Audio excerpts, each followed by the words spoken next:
Hi everybody, welcome to another episode of Net Gains, the podcast by PadelStars, where we talk all things paddle, business and startups.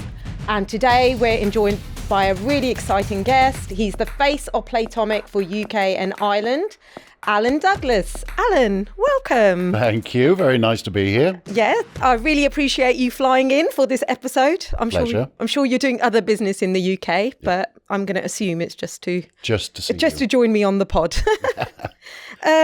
So for those that don't know you, could you kickstart by giving a little bit of insight into your backstory and how you got involved in Padel and Playtomic, just to set the scene, please? Yeah, sure.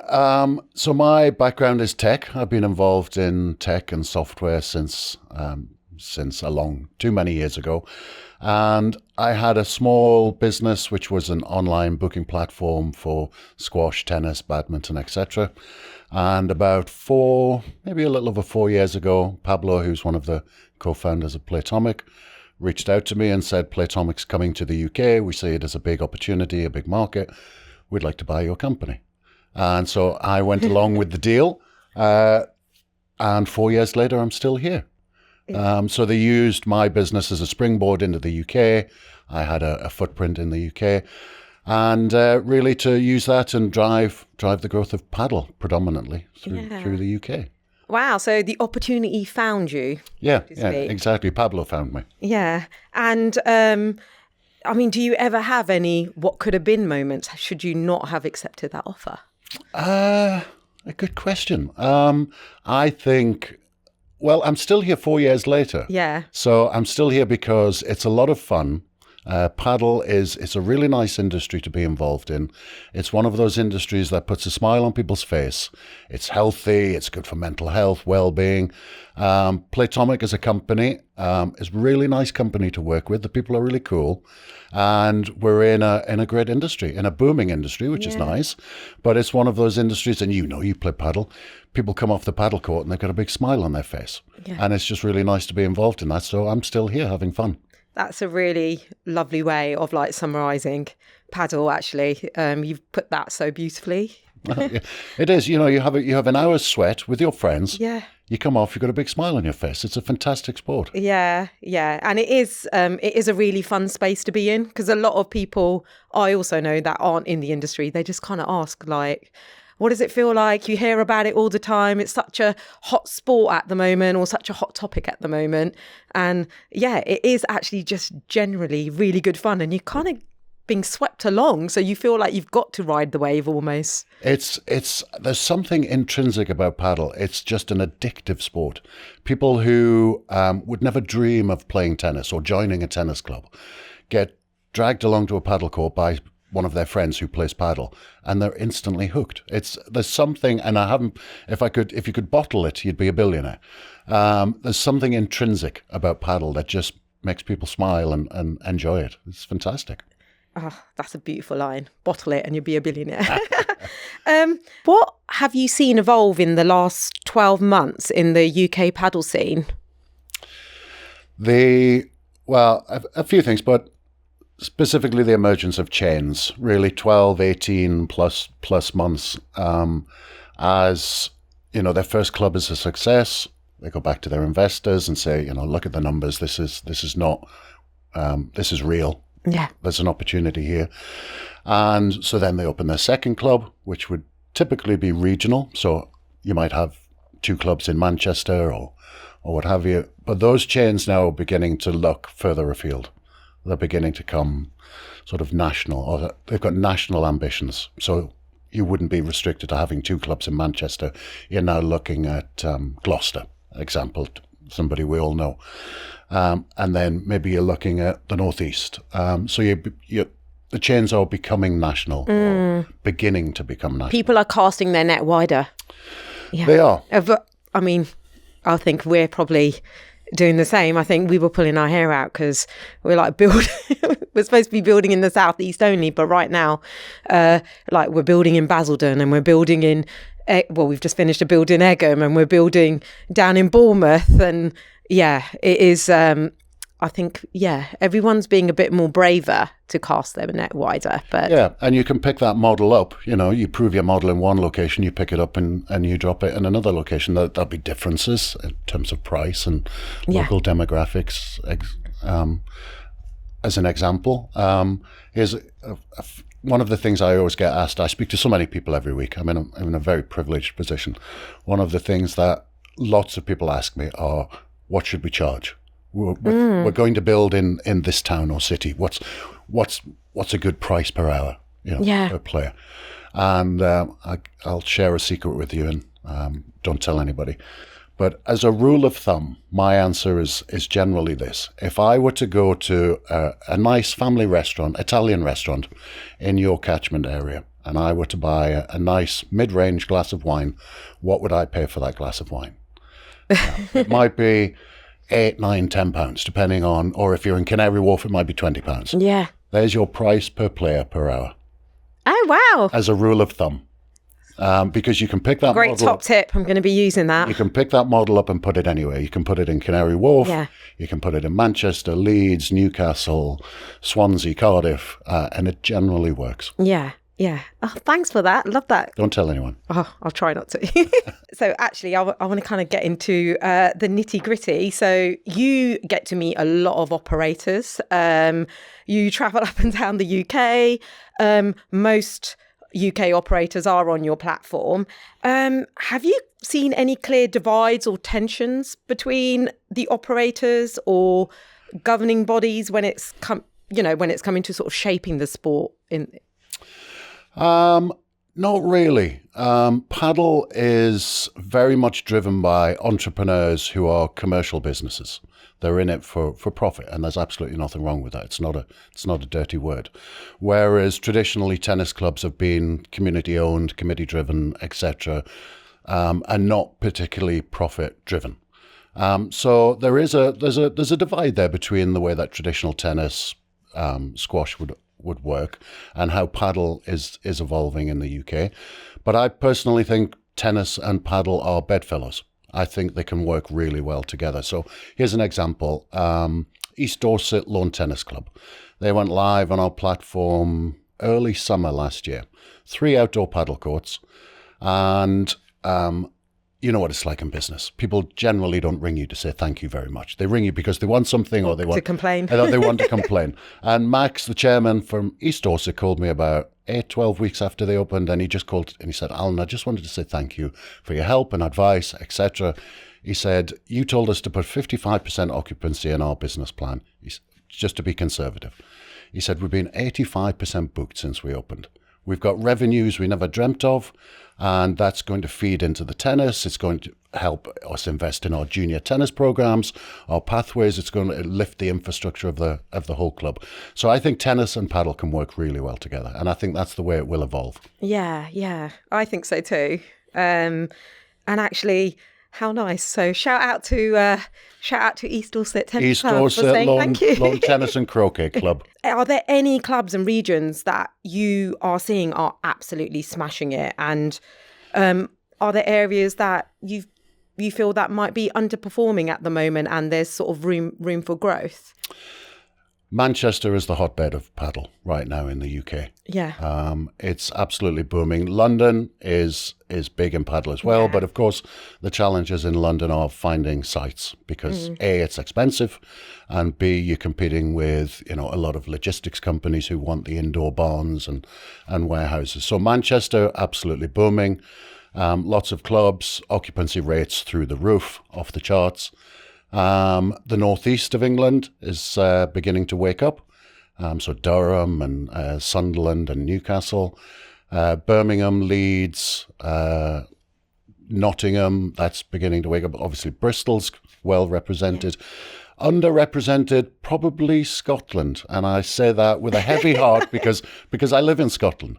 And for me to play padel, it's an hour and 15-minute drive. Oh, wow. Which is tough. Yeah. So Scotland, it's a small country compared to England, but, Edinburgh, Glasgow, underrepresented, I think, in terms of padel. Could do better. Anyone looking for sites, that's where you got to go and focus. Yeah. And without naming names, have you had to deal with any politics or turf wars in the UK paddle scene? Not really. I don't sort of get involved in that side of things. My job is to help the clubs launch properly, launch with as big an impact as they can, maximise their occupancies. What happens behind the scene is the side of the fence that I don't really get to see. I'm sure, the operators are competing with each other for sites, because that's the number one challenge in terms of growing a paddle club or a paddle chain. The two biggest challenges that I've seen since I started with Playtomic are finding sites and getting through planning. And if you get those two things, then you hold all the cards. Yeah. You've got the aces. So the chains and the operators are competing for sites. Quite how hard they're competing in the background, I don't know, because I don't get to see that. Yeah. And I guess the other thing with the platform is, because I come from a hospitality background, so what you do is if you're in a marketplace where there's lots of other operators, you're keeping an eye on your pricing, ultimately. Yeah. Because you've got others on your doorstep that you're competing with. And I suppose that's what Playtomic allows. It kind of allows you oversight of what the competition are doing around you, to kind of shape your offering. And I guess that will become more and more apparent as the sport grows and there are more operators in an area. So we might see a bit more of it. Yeah, it's interesting. I really like that word. And I think you're right. Paddle is a hospitality business, with a sport with paddle inside it. So rather than looking at it as a pure paddle play, the offering and the experience that you give to players that makes them come back and love your club is really a hospitality business. Yeah. Yeah. And one of the questions, so we put it out to our audience across a number of platforms, like, what question would they like us to ask you? One of the ones that popped up frequently was in your opinion, what do you feel is the real reason that some clubs and operators may choose not to be on the Playtomic platform? And do you think that's sustainable in the long term, seeing, how many operators are on the platform? Well, in 2024 in the UK, 86% roughly of the paddle hours in the UK were sold through Playtomic. Now, I hope that doesn't sound arrogant. It's just a fact. Yeah. And the reason is we're a marketplace. We're a bit like Amazon, but smaller. We bring buyers and sellers together. People list their products on Amazon because that's where the buyers are. People list their clubs on Playtomic because that's where the players are. The clubs we tend not to have. There's a couple of chains we don't have because there's competition out there and competition's healthy. And the other sort of paddle courts that we don't have on our platform tend to be one or two courts at a tennis club. So we are the dominant player in the UK. I mean, worldwide, we're the dominant player. We've got 6,500 paddle clubs worldwide use our platform. And like I say, about 86% of the paddle hours sold in the UK last year. I'm sure the other operators who use different platforms will survive and thrive in their own way. But if you really want to give yourself, and I will say this because I have to, if you really want to give yourself the best possible opportunity of launching and being successful in the long run, here we go. You know where you need to be. You have to be on Playtomic. Yeah. And we touched on this a bit in the green room. Do you think there's a bit of a gold rush mentality right now with people launching paddle clubs without fully understanding the market? Or, we were talking about, people going in and sort of agreeing to high rents and things like that. So what is kind of your view on that? It's a boom industry, that's for sure. It's booming. It tripled in the market size in the UK tripled in 2024. And we were talking before, I said before that the two hardest things are to find a site and to get through planning. And I think if you manage to go through that journey as an entrepreneur or an investor and find a site and get heads of terms or get a lease or buy a site, and then get through planning, it probably means that you're a serious individual, because that's not an easy journey. Yeah. And I think on that journey, it sort of weeds out any cowboys who think, there's a booming industry, I'll make a quick buck, I'll throw up 2 or 3 paddle courts somewhere and, I'll make some money for the next year or two. I think that the effort and the investment in terms of time and money it takes you to get through finding a site, convincing a landlord, getting through planning, weeds out most of the cowboys, I think. It feels like that to me, because the people who emerge at the end of that are doing it properly. They have to. If you are going to a bunch of investors and asking for, $1 million, 5 million, whatever, to build a paddle chain, you're going to have to be a serious individual to convince them to invest in you. And then to get through planning takes time. Yeah, and a long time. Yeah, and I've actually come to believe, entrepreneurs get frustrated at the planning authorities because entrepreneurs want things to happen next week, the week after. You want a planning decision in 4 weeks. But I've come to believe in the last year or two that actually it's a good thing in the long run for paddle. And I think it means it will be sustainable because the people who end up getting through planning are doing it properly. Yeah. And we're not going to have a situation where paddle courts are just being thrown up everywhere. And then in 5-10 years' time, that's unsustainable. I think the clubs that are being built are sustainable in the long run because you have to go through that difficult process. And how do you see the clubs, obviously, because you get to travel a lot and see clubs all across the world. How do you see the club scene in the UK differ to a paddle club in Spain, for instance, or Sweden or the US? From what I've seen, the clubs that are emerging in the UK are really, to pick up your word again, building that sort of hospitality, destination, quality environment. Now, that's not to say that Spain and Sweden don't have quality clubs. Of course they do. But from what I've seen and what I'm seeing, the clubs that are being built are very much focused on the player experience, food and beverage, sitting areas, that real sort of, that hospitality vibe. We'll get them in and keep them there. Yeah, you want players to come back. Yeah. Like any industry, recruiting customers is the expensive bit. You want them to come back because that's... Yeah, a repeat customer is always is always ideal. Yeah. And I guess that's everybody's long-term aim, and it's also, as an operator, we always feel that it's actually a real privilege that someone has chosen to spend their free time in something that we've built and created. Yep. And I think always having sight of that and never taking that for granted is going to be really, really important. Especially, as you scale and you're rolling out more and more clubs and there's more and more operators. Yep. And I think that also will set people apart from each other. Yeah, well, players play at more than one club. They do, yeah. The data shows that. Now, part of that is because there aren't enough clubs in the UK right now, and finding an empty hour to play paddle at 4 or 5 p.m, which into the peak periods is tough. Yeah. At the good clubs, so if it's full, you go to a different club.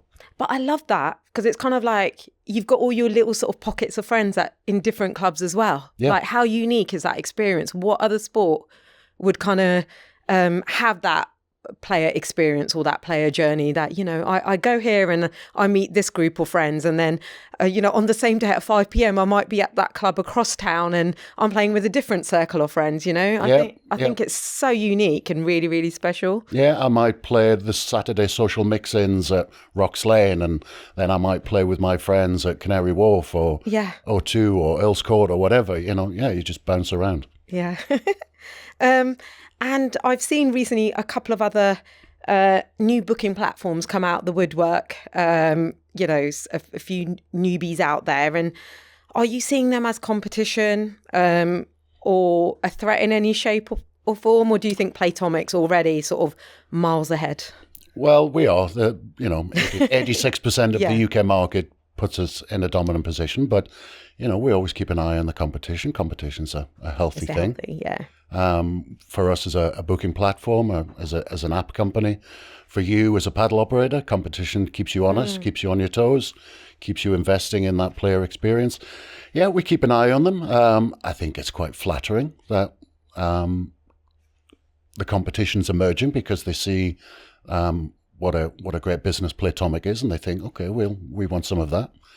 It's a compliment. We keep an eye on it, and it drives us forward. Yeah. Like any business. Well, it does. I mean, you've recently announced some really exciting developments just in the booking platform. So has that come about now, as a market sort of grown and sort of operator feedback, and then also sort of seeing what else is coming out there, sort of what the audience are asking for and these new apps are possibly offering? Most of it is driven by the operators and the players, what they ask us for. We don't mimic the competition. We listen to the customers.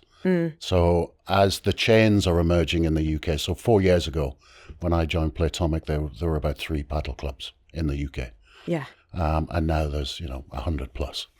And so we listen to them. And over the last 4 years, some of these clubs have started to emerge into chains because their first site is very successful. So they go back to their investors and say, look at the numbers. We'd like to build a second site and a third. And the requirements from the chains are different requirements to those from, if I was to build a 3-4 court paddle club in my local town, and that was my ambition, that's great. I've got a set of requirements that I need from an app and from a booking platform. But somebody like yourself who's got 4, 5, 6 sites and ambitions to build another 5, your requirements as a business are different, particularly in terms of data and understanding your players. So a lot of the tools that we're building is very much aimed at providing better access to the huge amounts of data we have to the clubs, so that to help them be as good as they possibly can and react to their players and understand their players. Yeah. And I guess what do you see the user data and patterns like? What are they telling you about the UK paddle player that is different to other markets? Well, I focus exclusively on the UK and Ireland, so I don't really look at the data for Spain or America, for example. But some of the big patterns in the UK would be something that surprises me, the amount of times per week players are playing. Yeah. 2-3 times a week. 2-3 times a day. Yeah. We've seen this. Yeah, which to me, I'm a squash player. I come from a squash background. Once a week is enough for me to play squash, but paddle players are playing 2-3 times per week. And like I said before, they're playing at different clubs, which is a great dynamic. It's an incredibly healthy industry to be in. So do you think, I'm sure you talk to your colleagues, so in other marketplaces, are people more sort of loyal to the location that they're visiting? Like in Spain, for instance, are people just sort of going to their club in, their local club? No, I think players are playing at multiple clubs around the world. Yeah. So it's actually paddle behaviour generally is not just UK. It's just not just a UK thing. It's actually the sport. It's a behaviour of the sport. I think so. Yeah. Whereas if you're a member of a tennis club, you play at that tennis club. Very much. Or a member of a squash club like me, I play at my squash club. But paddle, I might turn up to a social mix-in on a Saturday morning somewhere. Not know anyone else. I'll join an open match somewhere else because I've got a free evening on a Wednesday night, so I'll look for an open game, join that. I might be in a league somewhere else. It just feels like it's part of paddle. Yeah. And in your opinion, who are the unsung heroes of the UK paddle scene that more people should know about? There's a few. I think if I was to pick one, if you put me on the spot, I would probably single out Chris Warren at Rocks Lane in Chiswick.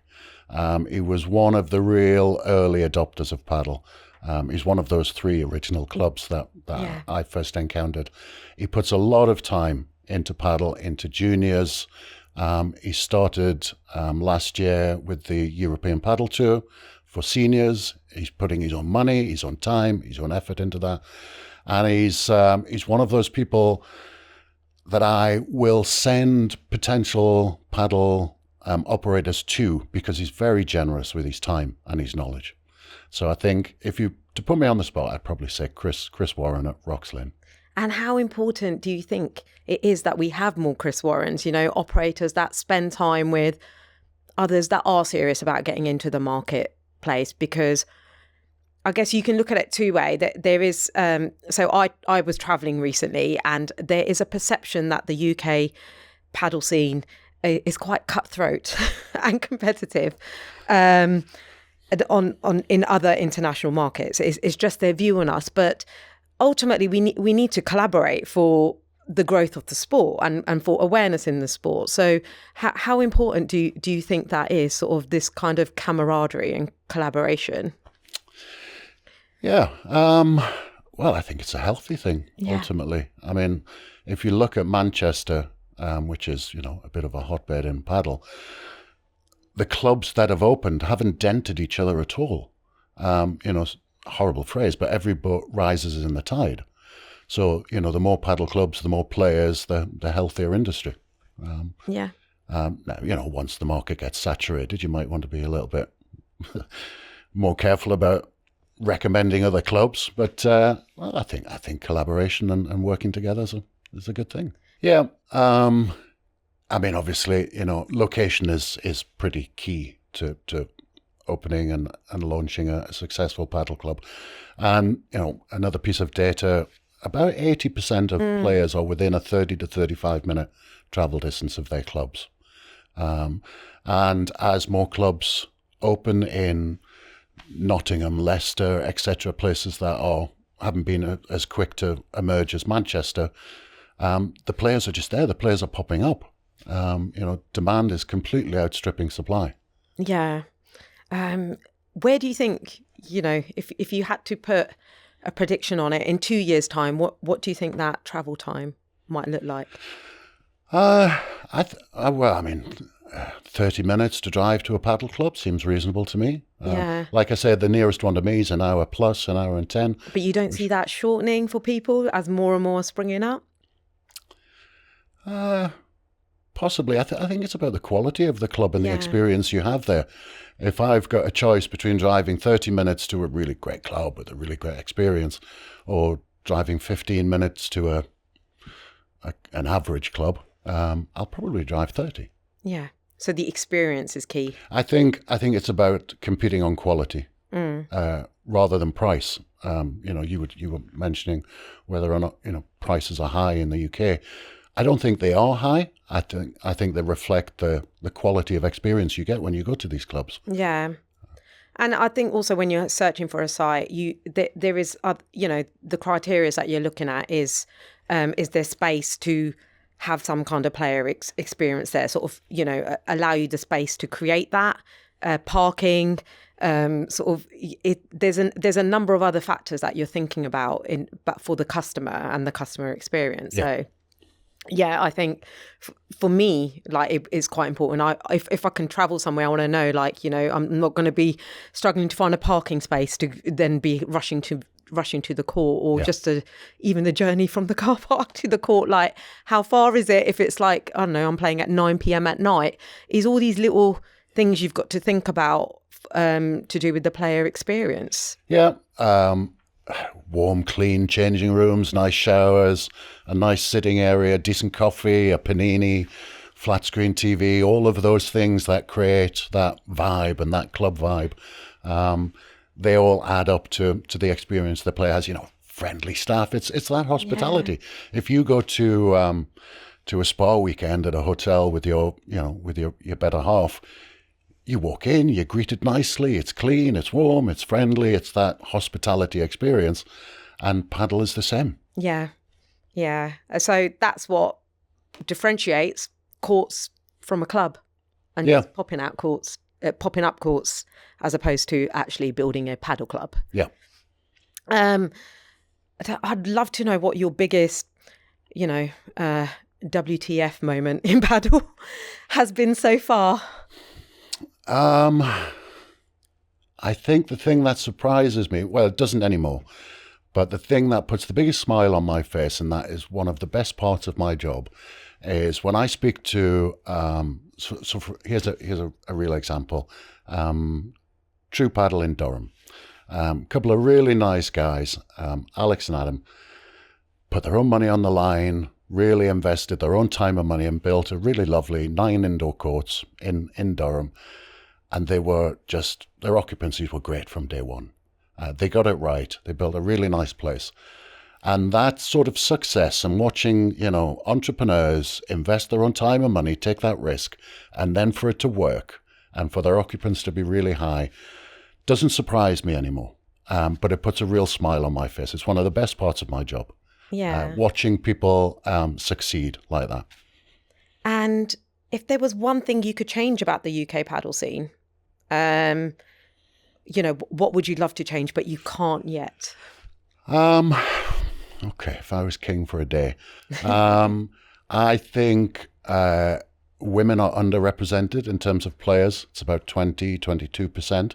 And I think there's a lot of improvement there, or a lot of room for improvement there. I think juniors are growing, but they need a lot more investment from the likes of the LTA, etc., who are beginning, to do that. So, ladies and juniors, I think, are areas in paddle that, could do with some, a bit of an oomph from somewhere. Yeah. Okay. So there's this, I know like movements are starting, but they just need a push. Yeah, I mean, I don't know what the stats are like in other sports like tennis, etc. But 22% of players being female, why is it not 50? I mean, I was surprised because I thought it was nearing towards 40. So I guess is this a UK stat, or is this a global stat like a Playtomic? Well, I only looked at the UK numbers, and of course it varies club to club and region to region. But I think, based on the numbers that I looked at, it's around 22%. Like what sort of suggestions would you have that could encourage growth in those areas? Well, some of the clubs do it already. Things like ladies' social mix-ins, events, tournaments, social activities geared specifically towards ladies, because ladies play paddle differently to men. Not in terms of technique, etc., but they sort of play typically with ladies, whereas so they might have a social group, whereas and apologies, this is going to sound very un-PC, but most of the school runs are done by mums. Yeah, it's just a fact. And they would have dropped the kids at school and then gone to Pilates. Now they're dropping the kids at school and going to play paddle with their friends, who are generally other mums. So a lot of clubs are putting on specific 9 p.m. to 9:30 a.m. to 11 a.m. lady social mix-ins, which is great. And it's bringing that kind of post-school run audience into their paddle clubs. But it means that they're playing with other ladies. Yeah. And it's a great time to encourage footfall on your courts as well, because, the audience is limited for those times, so to speak, as well. So yeah, I mean, peak period is, sort of 3-4 p.m. onwards. Yeah. As you know. And just to wrap things up, if you had a blank check to grow paddle in the UK tomorrow, because a lot of people that are interested in getting in paddle are going to be tuning into this, where would you put it first and why? Where would I spend the money? Wow, you've stumped me. I think I would probably invest in juniors. Oh, you're not going to give me a location. Oh, you mean where to put it? Okay, well, if I were coming at it from a purely business point of view, I would probably build in Glasgow. Okay. There are 3 million people in Glasgow. So everyone's heard it now. There's going to be a mad rush for people hunting for sites there. And there's not enough paddle. Manchester's very well supplied. Yeah. London, Bristol, Birmingham, Leeds, Leicester, Nottingham, the Northeast. There's a lot of activity in those areas. I think Glasgow and Edinburgh are undersupplied. Okay, so people heard it here first. That's where you need to focus your attentions on. Well, thanks so much for your time. I really appreciate you taking the time out to join us. Time has flown and by. Share your insight. It has, and hopefully we can have you back again as a guest. I'm sure after this episode we'll have a rush of, why didn't you ask him this? So we'd love to have you on again if we do more seasons of this. Thank you for inviting me. It's been a real pleasure. And if you've enjoyed today's conversation and you are wanting to hear more about the UK paddle scene, about startups, or you're just interested in business in general, then hit follow and subscribe and tune in for our next episode. Thank you.